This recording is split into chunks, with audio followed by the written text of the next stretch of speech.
Dinheiro, chocolate e bauretes. 1971. 90 quilos. O pequeno Teatro da Praia não ficava na praia, mas a 3 quadras da Avenida Atlântica, num beco entre 2 edifícios da Rua Francisco Sá, em Copacabana. Antes de Tim, Elis Regina e Miele tinham feito uma temporada triunfal. O teatro era muito simpático, aconchegante e com boa acústica, mas tinha seus problemas. Por isso, depois de impressos os cartazes, a estreia de O Som e o Sonho de Tim Maia teve que ser adiada por 2 semanas. Além do show do Tim, o teatro abrigava uma peça infantil nos fins de semana e apresentava às segundas e terças o show Musiquente com novas bandas de rock, como o Terço. Tim não podia deixar montado o seu cenário e nem o seu equipamento de som. A cobra fumou e a cuíca roncou na sala do apavorado administrador do teatro, que foi ameaçado de processo por Tim, que deu-lhe 1 semana para as produções alternativas desocuparem o palco. A cena é difícil de imaginar, mas abria a matéria assinada pelo respeitado crítico Maxen Luiz no Jornal do Brasil, de 22 de novembro. Às 7 da manhã, Tim Maia já estava na praia de Ipanema, correndo da Joana Angélica até o Leblon e voltando para dar entrevista. Tim se preparava para o show. Queria perder peso e melhorar o fôlego. Tinha 1,73 m, pesava 88 quilos e, com 28 anos, dizia se sentir com o vigor de 20 e uma experiência de 40, embora esse fosse apenas o seu primeiro show em teatro. A esperadíssima estreia foi triunfal, fechada para a imprensa e convidados, entre eles um muito especial, o maestro Severino Filho, do conjunto Os Cariocas, que Tim idolatrava desde adolescente na Tijuca e que era amigo do seu irmão altivo. Inicialmente prevista para 2 semanas, a temporada se estendeu por 3 meses, sempre com lotação esgotada. As críticas foram excelentes. A exceção ficou com a Veja, que considerou o show uma decepção. Em cena, a pouco extrovertida figura de Tim Maia, fraco no domínio coreográfico, tropeça num texto dificilmente engraçado. O excessivo descompromisso toma conta do espetáculo. O repertório repete músicas suficientemente divulgadas do LP. O conjunto é de um amadorismo que lembra o início da Jovem Guarda, e há uma certa desritmia entre a sua vocalização e a do grupo Diagonais. Na primeira parte, Tim se apresentava só com um violão e um banquinho, cantando suas baladas em inglês e alguns hits românticos. Na segunda, entrava a banda formada por Robson Jorge, o Urubu, na guitarra, seu irmão Renato na bateria, Carlinhos Lemos no baixo, mais um percussionista, um pianista e um organista, com os Diagonais nos backing vocals. A banda atacava uma abertura empolgante, no estilo das estrelas da Motown. A pouco extrovertida figura de Tim entrava sorridente, agradecia os aplausos e abria a segunda parte do show. Tá todo mundo à vontade aí? Porque nós aqui já estamos. O público ria e se divertia, mas policiais da 14ª DP, que estavam na plateia atraídos pelo sucesso do cantor, não acharam muita graça. Familiarizados com as gírias de bandidos e marginais, sabiam que estar à vontade era o código dos maconheiros para dizer que estavam doidões. Depois do show, foram ao camarim, não em busca de autógrafos, mas de um flagrante de entorpecente. Abriram caminho entre os fãs que esperavam na porta do camarim, bateram na porta. Polícia! Apesar do cheiro fortíssimo e dos olhos vermelhos, revistaram Tim e os 2 músicos que estavam com ele e não encontraram nenhuma bagana. Não dava para negar, mas também não dava para provar nada. Ao Tim restaram os lamentos por ter jogado na privada um precioso bagulho e aos tiras as advertências e ameaças. Dessa vez tu deu sorte, vamos ficar de olho em você.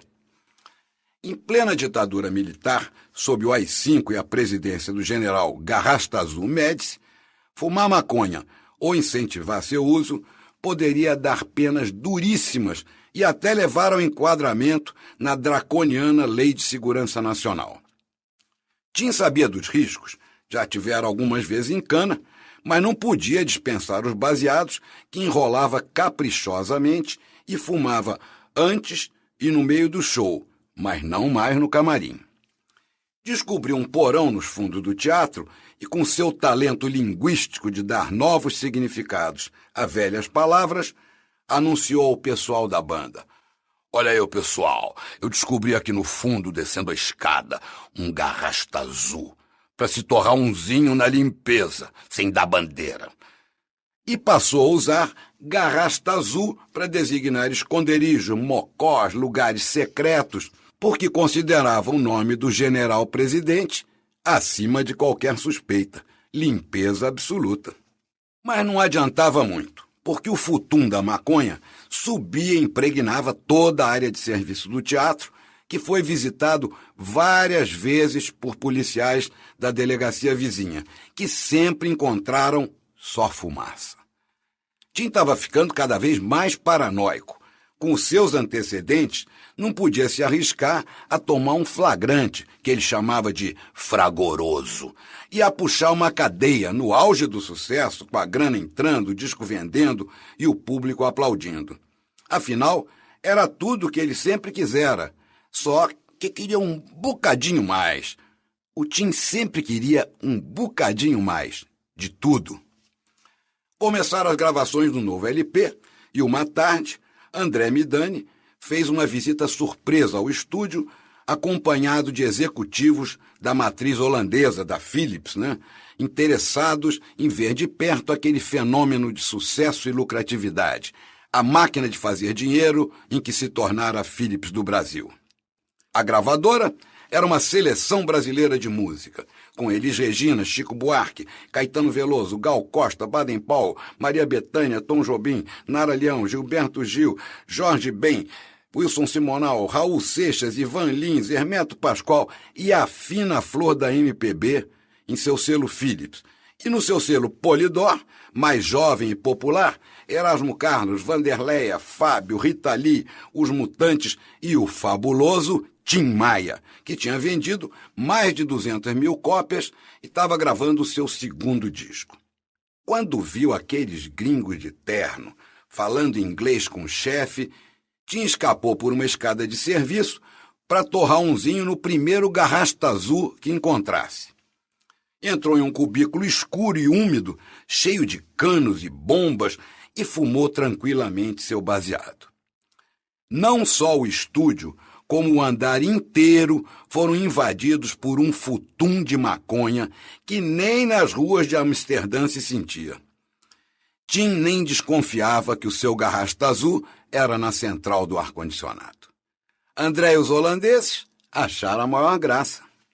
De volta ao estúdio, já muito à vontade, Tim cumprimentou todos com muita simpatia e ótimo inglês, e André o apresentou aos holandeses sorridentes como o maior vendedor de discos da companhia.